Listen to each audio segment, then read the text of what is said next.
बिस्मिल्लाहिर्रहमानिर्रहीम। अस्सलाम वालेकुम। ये वीडियो बहुत यूज़फुल है उनके लिए जिन्हें ये लाज स्टार्टिंग लेवल पे 6 पे 7 में या 8 में या नेक्स्ट कभी समझ नहीं आ रही। तो वो इस वीडियो को अगर वो देखेंगे एंड तक देखेंगे तो वो इंशाल्लाह वो ज़रूर इस पूरी वीडियो को देखने के बाद इस काबिल हो जाएंगे। तो वो आइडेंटिफाई कर लेंगे ये कौन सा ला यूज़ हुआ है। तो बड़े आसान वे से मैंने ये चीज़ें समझाई हुई हैं। तो सबसे पहली बात कि पता होना चाहिए कि लाज एक कम्यूटेटिव लाज होता है, उसमें कितने सेट या कितने एलिमेंट्स लेने होते हैं। क्योंकि ये जो कम्यूटेटिव लाज सिर्फ यहाँ नहीं, अलजबरा में भी यूज़ हो रहे होते हैं। तो वहाँ भी हम पढ़ते हैं with respect to addition, with respect to multiplication. लेकिन अब जो यहाँ मैं करवाने वाला हूँ ये है commutative law with respect to union and intersection. ये सेट के ऊपर ऑपरेशन करवाने लगा हूँ मैं। तो बहुत ईजी है, अगर आप इजीली अंडरस्टैंड कर लेंगे तो स्टार्ट करते हैं। लिखा हुआ है if A and B are any two sets. Commutative law में हमेशा दो सेट ही लेते हैं। अगर आप if A and B are any two sets, अगर आप कोई भी दो सेट लेते हैं देन क्या होता है ए यूनियन बी। आप ए यूनियन बी करवाएं या बी यूनियन ए कर लें। ए वाले को पहले रख के बी वाले के साथ यूनियन करवा दें या बी वाले सेट को पहले रख के ए वाले के साथ करवा दें।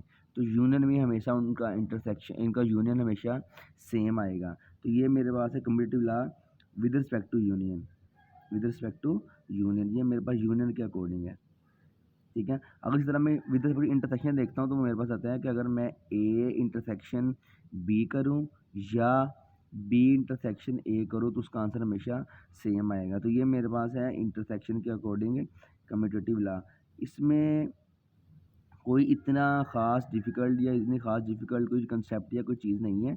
इसको सिंपल माइंड में बिठा लें कि कम्यूटेटिव ला में दो लोग आपस में कम्यूट कर रहे होते हैं, ठीक है। ये दो सेट या दो चीज़ें आपस में कम्यूट कर रही हैं। तो ये कम्यूटेटिव ला था। अगर मैं एसोसिएटिव ला की बात करूँ तो एसोसिएटिव ला में तीन सेट या तीन टर्म्स लेनी होती हैं। तो मैं तीन चीज़ें लेता हूँ। यहाँ लेट कर दिया, let A B C are any three sets. मैंने लेट कर दिया तो ए बी सी मेरे पास तीन सेट हैं। देन क्या होगा, देन हमारे पास आ जाएगा मैं A plus B plus C करूँ या ए प्लस बी, और सॉरी मैं प्लस कह रहा हूँ, union A union B union C is equal to A union B union C. तो यहाँ ये ना एक्चुअली वो मैं अलजबरा की तरफ चला गया था। तो ये यूनियन यहाँ आएगा क्योंकि मैं सेट पे ऑपरेशन करवा रहा हूँ। अब कोई से दो सेट का यूनियन करवाओ और बाद में उसका थर्ड वाले सेट के साथ यूनियन करवा दो, या आप इनमें से इन दोनों को यूनियन करवाओ और फिर इसके साथ यूनियन करवा दो, इसका आंसर सेम आएगा। इसका ये जो एसोसिएटिव ला है ना, इसमें होता ही ये है। अब तीन सेट ले रहे हैं, अब आपकी मर्ज़ी है, आप कोई से दो सेट को पहले यूनियन करवाएं, उसका जो आंसर आएगा उसको थर्ड वाले के साथ करवा दें। तो ये लिखने का असल तरीका, ये जो तरीका ना, ये मेथड नहीं है, ये फॉर्मूला नहीं है। ये वो बता रहा है कि आपने तीन सेट लिए थे, A union B union C, mean A B C तीन सेट लिए हैं। आपने पहले बी यूनियन सी करवाया, बाद में उसका ए के साथ यूनियन करवा दिया। आप ऐसे करें, या आप ए और बी का पहले यूनियन करवाएं और बाद में सी के साथ कर लें। तो देखिए वो कह रहा है कि जैसे मर्जी ऑर्डर चेंज कर लें, तरतीब जैसे मर्जी चेंज कर लें अपने ऑपरेशन की, आंसर सेम आता है। तो नेक्स्ट देखें, नेक्स्ट मैं बात करता हूँ इंटरसेक्शन के अकॉर्डिंग। वो कह रहा है यूजली इंटरसेक्शन में यही चीज़ है कि वो कह रहा है अगर आपने A intersection B intersection C किया, मीन आपने पहले बी और सी का इंटरसेक्शन किया, उसके बाद में ए के साथ इंटरसेक्शन करवा दिया, या आपने ए और बी का इंटरसेक्शन किया और बाद में उसके साथ उसका सी के साथ इंटरसेक्शन करवा दिया, तो उसका आंसर सेम आएगा। आप अगर किसी भी दो सेट पे पहले ऑपरेशन करवाएं और थर्ड वाले पे बाद में ऑपरेशन करवा दें तो उससे उनका आंसर चेंज नहीं आएगा, उसका आंसर हमेशा सेम आएगा। तो ये मेरे पास एसोसिएटिव ला है। और ये याद रखें, एसोसिएटिव ला हमेशा तीन सेट पे ही अप्लाई होता है, तीन के लिए, तीन टर्म के लिए होता है। नेक्स्ट आता है डिस्ट्रीब्यूटिव ला। तो डिस्ट्रीब्यूटिव ला में है वो भी तीन सेट के लिए है। If A B and C are an three sets, then अगर मेरे पास कोई से भी तीन सेट है ए बी सी, फिर क्या होगा। डिस्ट्रीब्यूटिव ला में असल में डिस्ट्रीब्यूट चीज़ें हो रही होती है। आप अलजबरा में पढ़ते हैं, ऐसे ब्रैकेट के बाद लिखा हो ना एक्स और बाहर अंदर लिखा हो वाई प्लस जी, तो आप क्या करते हो, आप एक्स को वाई के साथ मल्टीप्लाई करवाते हो, फिर आप एक्स को जी के साथ मल्टीप्लाई करवाते हो। तो आप लिखते हो एक्स वाई प्लस एक्स और जी, मीन आपका जो ये वाला एक्स है ये अंदर डिस्ट्रीब्यूट हो गया दोनों के साथ। तो यहाँ भी यही काम है। आपने क्या किया है, आपने ए यूनियन, आपने ए का यूनियन करवाया किसके साथ, बी इंटरसेक्शन सी के साथ। आपने A union B intersection C लिखा है।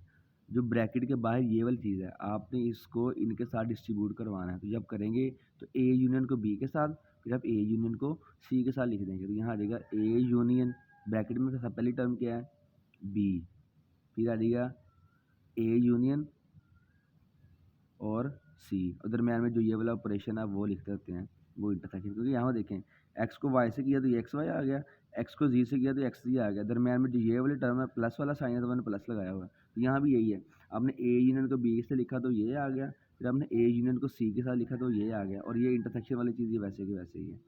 ठीक है, तो ये मेरे पास था distributive law of union over intersection, intersection वाली चीज़ ये वैसे की वैसे ही है।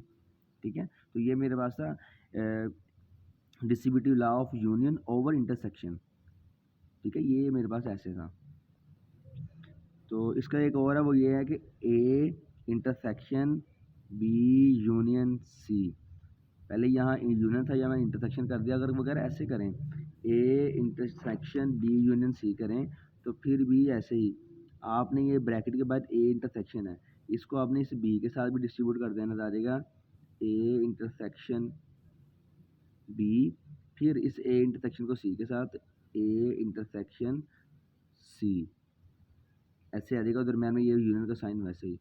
ठीक है, तो ये मेरे पास आ जाएगा इसका डिस्ट्रीब्यूटिव लॉ। ये डिस्ट्रीब्यूटिव लॉ ऑफ, ये देखेंगे पहले यूनियन है तो लिख देंगे union over intersection,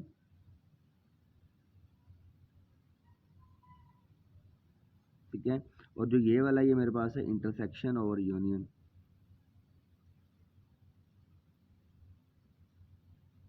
over union. ठीक है, ऐसे ही मेरे पास नेक्स्ट लास्ट लॉ है जो जिसको हम बहुत यूज़ करते हैं इसमें सेट में, और ये बहुत इंपॉर्टेंट क्वेश्चन भी अक्सर पेपर्स में आ रहा होता है, De Morgan law. De Morgan law क्या होता है, बहुत ही ईजी है, बहुत आसान है, सेम चीज़ें चल रही होती हैं, साथ साथ लेके चलना होता है ऐसे। तो डी मॉर्गन लॉ होता है let A and B are any two sets, मैंने कोई भी दो सेट लिए हैं ए एंड बी, तो क्या होगा, वो कह रहा है कि अगर आप ए यूनियन बी करवाओ, आपने दो सेट का यूनियन करवाया और बाद में उस सेट को यूनिवर्सल सेट में से माइनस करवा दे, मीन कम्प्लीमेंट ले लिया उसका, वो बराबर आएगा उसका आंसर ए कम्प्लीमेंट के और इंटरसेक्शन बी कम्प्लीमेंट के। मीन यहाँ अगर दरम्यान में यूनियन आएगा तो जब हम उसका सेपरेटली कम्प्लीमेंट लेंगे तो वहाँ दरम्यान में इंटरसेक्शन आएगा।